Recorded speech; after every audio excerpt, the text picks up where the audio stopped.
Kun sagantaa BBC Afaan Oromooti. Nu waliin tura.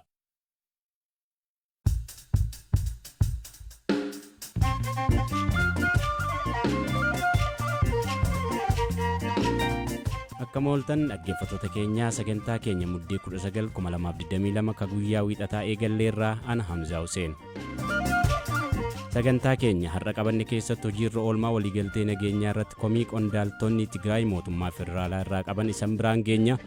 Akkasumas agarsiisi buna Itoophiyaa UK'tti qophaa'e maal kaayyeffate ka jedhu. የሀገራችን ቡና ተወዳጅ ነው በጣም ቡኒ ኬኛ ባዬ በርባደማ ገባ ቡኒ ኬኛ አከስ በርባደማ ተኤ ኬሰ ሴኔ ቡነ ብየ ኬኛ ከለቲን ማሊፍ ገረነ ሂን ኤርጊኑ ጀኔ ገሌ Qophii ispoortiin waancaan addunyaa 2022 maal qabatee darbee Qaataar maal buufattee ka itti aanu akkamiin qophaa'a gabaasa bal'aa qabna nu faana bu'aa.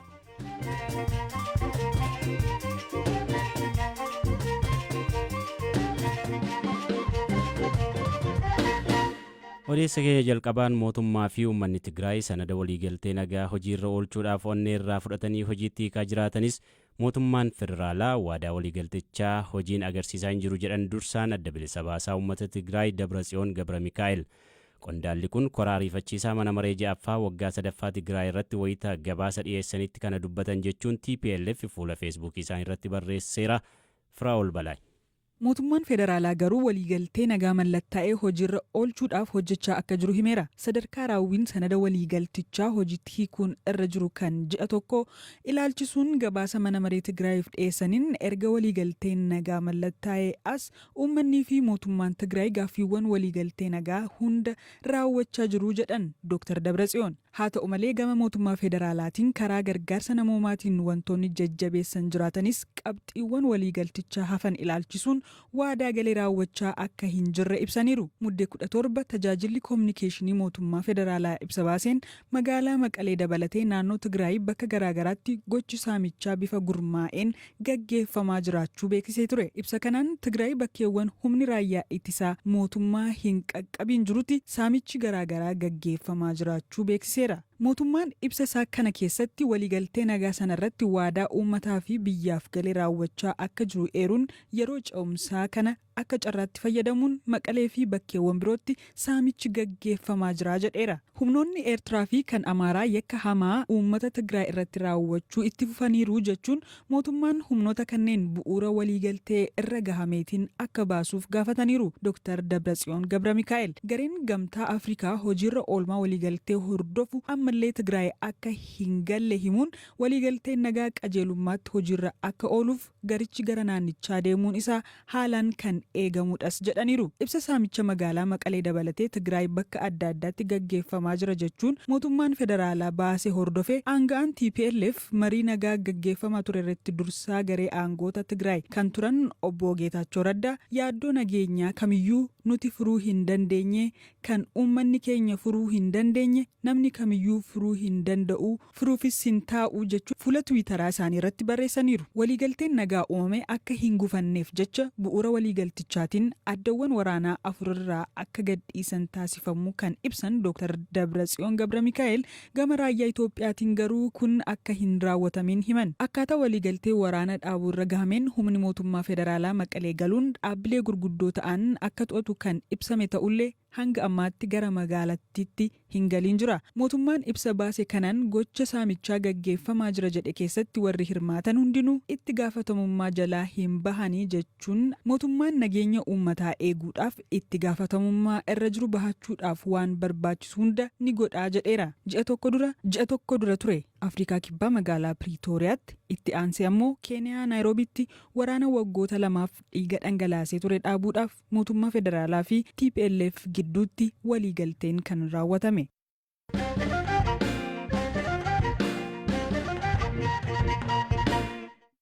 Agarsiisni bunaa Itoophiyaa uummata UK aadaa shaayii dhuguun beekamutti buna Itoophiyaa beeksisuu yookiin barsiisuu fi oomishtoota biyya keessaa gabaa idil addunyaatti beeksisuu kaayyeffate sanbata kana Londanitti banameera. Embasii Itoophiyaa Londanitti argamutti ministeera gorsaa damee dippiloomaasii dinagdee fi biizinasii kata'an Warqaa Farraa'u Akililuu dhimma kanarratti ibsanuuf kennaniiru. Agarsiisni kunis waggaa waggaan akka geggeeffamu nutti himaniiru. ኤግዚቢሽን የመጀመሪያው የኢትዮጵያ የቡና ኤግዚቢሽን ነው ሚስዮናችን ያዘጋጀው። የዚህ ኤግዚቢሽን ዋና ዓላማው kun agarsiisa bunaa Itoophiyaa yeroo jalqabaaf UK keessatti qopheessinedha. Kaayyoon agarsiisa kana buna Itoophiyaatti sona dabaluun gabaa UK irratti beeksisuudha. Kanaanis buna Itoophiyaa gabaa addunyaatti beeksisuudha. Akkasumas daldaltoota yookiin dhiyeessitoota bunaa Itoophiyaa kubbaaniyyaa UK bunatti sona dabaluun gabaa addunyaaf dhiyeessan waliin walitti fiduunis kaayyoo gooroo keenyadha. Itoophiyaarraa kubbaaniyyaan buna alatti ergan gurguddoon 6 hirmaataniiru. Jarmaniif Ingilizirraas tokko hirmaataniiru. ከጀርመን አንድ ትውልደ ኢትዮጵያዊ ተሳትፋለች። ከእንግሊዝ ደግሞ የሀገራችንን ቡና እያመጡ ሴት ጨምረው ለገበያ የሚያቀርቡ 2 ኩባንያዎች ተሳታፊ የሆኑበት ነበር። ቡኒ ኢትዮጵያ addunyaa irratti guddoo jaallatamus hagas mara gabaa addunyaatti dhiyaatee qonnaan bulaa bu'uura bunaa ta'e wayita fayyadu mul'atu. Hojiin keessan kun kana hagam fooyyessa ka jedhuuf akkas nuun jedhan. እንደ ጅማሮ የኛ ዋናው ነገር ምንድነው? በተለይ አሁን ዩኬ ላይ በሻይ ጠጭነታቸው ነው የምናውቃቸው። አሁን ግን ወጣቱ ትውልድ በተለይ ወደ ቡና nuti gama keenyaan bunni Itoophiyaa hawaasa UK hunda biratti baramee akka jaalatamu gochaa jirra. Uummanni UK shaayii dhuguun beekama. Yeroo ammaa garuu namni hedduun keessattuu dargaggoonni gara bunaatti deebi'aa jiru. Qorannoo geggeessineen bunni Itoophiyaa kallattiin gara UK seenu baay'ee muraasa. Gara biyyoota birootti ergamee achirraan garana dhufa. Gabaan haala kanaan raawwatu ammoo biyya keenya osoo hin taane biyyoota buna Itoophiyaatti sona dabalanii gara UK ergan fayyadaa jira. Kanaaf haala bunni keenya kallattiin itti seenuu danda'u mijeessina. ተሳታፊዎች በጣም ደስተኛ የነበሩበትን እኛንም በቀጣይ ከዚህ በሰፋ ሁኔታ Bunni Itoophiyaa akkuma barbaadamu gabaa addunyaa irrattis akka baay'inaan gurguramu hojjenna jedhan. የሀገራችን ቡና ተወዳጅ ነው፣ በጣም ተወዳጅ ነው። እዚህ ሀገር ብሌንድ እያደረጉ ነው የሚጠቀሙበት። ኮሎምቢያ ቡና፣ የብራዚል bunni keenya baay'ee barbaadama. Biyya kanatti buna Biraazil, Kolombiyaa fi biyyoota kaanitti akka mi'eessituutti buna keenya itti dabalanii fayyadamu. Kanaafuu gabaa bunni keenya akkas barbaadamaa ta'e keessa seennee buna biyya keenyaa kallattiin maaliif garana hin erginuu jennee eegalle. Gara fuulduraatti buna sonni itti dabalame biyya keenyarraa gara UK ባይናን ገልቹ ሀገራችን ቡና ወደ ዩኬ ቀጥታ እየገባ በተለይ እሴት የተጨመረበት የሚመጣበት ሁኔታ የተሻለ ነገር ይፈጠራል ብለን እናምናለን።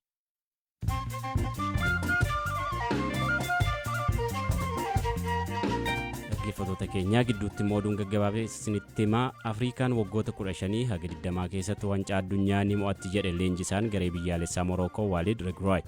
Morokootiin xumura walakkaa waancaa addunyaa akka qaban taasisuun Afriikaaf akkasumas biyyoota Arabaatiif seenaa haaraa akka galmeesse Waalid kaayyoo yeroo dheeraa Afrikaan waancaa addunyaa argachuu qabdi jedhu milkeessuuf itti dhiyaatanii ture.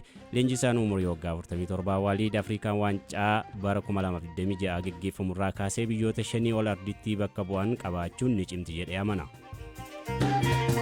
Raashiyaan hamilee loltootaa cimsuuf jecha weellistoota gara dirree waraanaa Yuukiriinitti akka ergitu himte. Kun kata'e erga qondaaltonni ittisaa US hamileen gadi aanaa humna Raashiyaa hundaaf dadhabbii akka ta'e fakkaata jedhanii boodadha.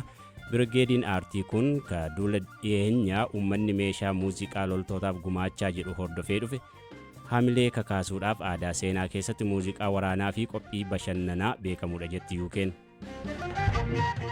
Xumura waancaa addunyaa Qatar irratti taphattoota ga'umsa ajaa'ibsiisaa agarsiisan garuu milkiin biraa fagaatte keessaa tokko ka ta'e Kiliyaan Mbaappee aarii fi callisa yeroo dheeraa booda ni deebina qofa jedhee Tiwiitara isaa irratti barreesse.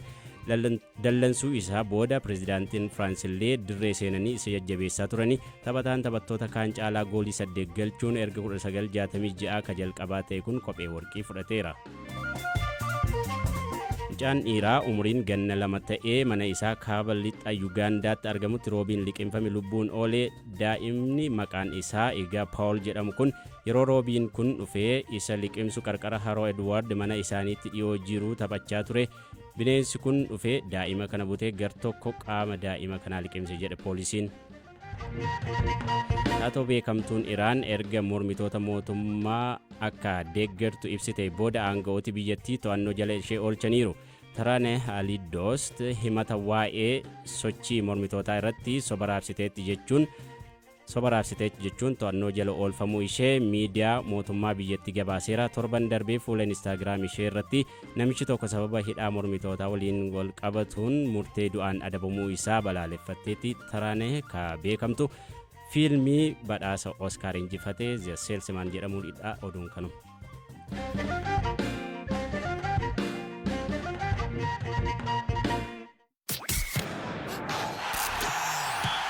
Hayyee dhaggeeffattoota keenya ammoo ispoortii irraan baaneerraa akkuma beekamu waancaan addunyaa 2022 kan Qaataaritti qophaa'aa ture kalee galgala goolabamee jira bifa addaatiin. Asitti kan argamu waa'ila koo Zalaalam Taaddaseeti. Zalaalam jalqabarraa hamma dhumaatti waa'ee waancaa addunyaa itti dhiyeenyaan hordofaa ture. Qophii ispoortiis bareechee simbiraan gahaa ture. Kabara kanaa waancaa kan akkamitti ilaaltame maaltu ture waa'ee Qaataariin wal qabsiisii hagam milkooftee waan jirume. Galatoomii Hamzaa jalqabarratti Qaataarii fi waancaan addunyaa akka qopheessitu yeroo kennamu qaamolee adda addaatiin qeeqamaa turanii namoonni hedduun pirezidaantii FIFA duraan illee dabalatee himanni irratti dhiyaatee ture malaammaltummaatiin maallaqa guddaatu kennamee Qaataariif carraan kun darbe jedhame garuu Qaataar addunyaa afaan qabachiistee jirti. Istaadiyeemii isaan ijaaran haala isaanitti keessummoota isaanii simatan ajaa'iba ture dabalataan mirgi namummaa sarbamu wajjin wal qabate akkasuma qeeqamaa turte haa ta'u malee seera isaaniif aadaa isaaniitti cichanii qabachuun waancaa addunyaa kana bifa ajaa'ibaatiin qopheessaniit kan isaan xumuranii waancaa addunyaa qopheessuu qofa osoo hin taane jalqabbiin biyyoota arabaa kan bara kanaayyuu adda ture. Saawud Arabiyaan Arjentiinaa mo'achuun ishee waan dinqii ture waan hin eegamne ture. Iraan illee akkasuma gahumsa gaarii argisiisaa turte garuu Qaataariif gaariin turre. Qaataar biyya yeroo jalqabaaf tapha tokkollee osoo mo'atiin garee ishee keessaatii baate taateetti waancaa addunyaa qopheessite jechuudha. Kun seenaa jalqabaa ta'ee galmaa'ee jira. Saawud Arabiyaan gaafa Arjentiinaa mo'attee bifa addaatiin odeeffamaa ture. Saawud Arabiyaaf milkaa'ina addaa ta'eetii kan inni odeeffamaa ture. Wanta akkasii kanaan duras mudatee beeka. Speen irratti bara 2010 yeroo Afrikaa kibbaatti waancaan addunyaa qophaa'e. Kan akkamitti ilaalte akkamitti deebisanii mooraalii sana hamilee sana argatanii addunyaa naga sana odeessaa ture kanarraa maal jettaati? Mo'amuun Arjentiinaa tapha jalqabaa irratti akka isaan dogongoroota isaanii hundumaa sirreessanii deebi'anii cimanii yeroo hundumaa dammaqanii akka isaan taphatan isaan taasiseera. Leenjisaan isaanii Lionel Scaloni yeroo xiqqoodha garee kana wajjiniitiin kan isaan dabarsanii filannoo taphattoota wajjin wal qabatee hariiroo isaan uumaniiranis addadha jedhama. Kunuunsi taphattootaaf godhamellee ajaa'iba ture. Lionel Messi yeroo jalqabaafidha waancaa addunyaa kan injifate kun milkaa'ina addaa jireenya isaa keessatti argatedha. Waggoota 36 eegdee jirti Arjentiinaanis waancaa kana mo'achuutiif jechuudha. Dogongora isaanii irraa barachuun shaampiyoonaa ta'uu danda'aniiru Arjentiinaa. Ajaa'iba.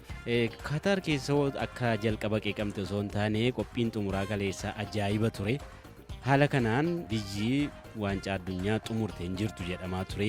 Keessaa xumura irratti aadaa isaanii sirriitti beeksisatan ilaalchi addunyaan biyyoota arabaaf qabdu maal akka ta'e illee akka jijjiiranitti odeeffamaa ture. Akkamitti ilaalte qophii xumura kaleessaa sanumaan wal qabsiisii taphattoonni mo'atan maal argatu deebi'ees immoo isattaan immoo akkamittiin qophaa'aa waan jiru.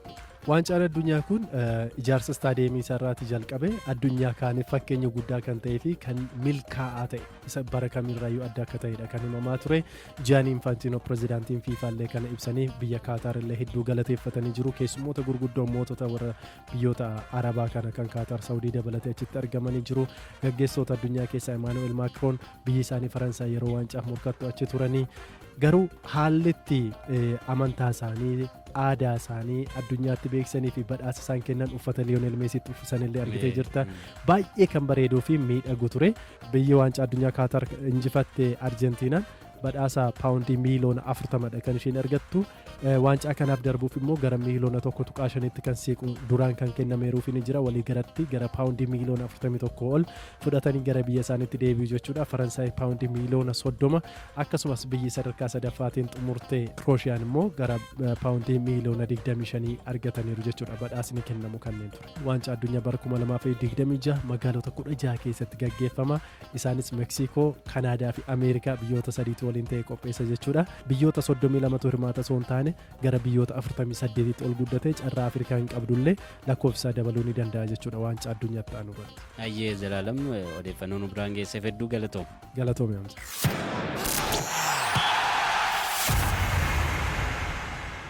Dhaggeeffattoota keenya sagantaa har'aaf jennee goolabnee jirra. Odeessaalee isiniif dhiyeessine bal'inaan marsariitii keenya irraa ni argattu. Saganticha kan qopheessite Firaa'ol Balaay, ogeessi teeknikaa Mubaarak Abdallaa, an Hamzaa Huseeniin ture. Boraa walitti deebinutti nagaan bulaa.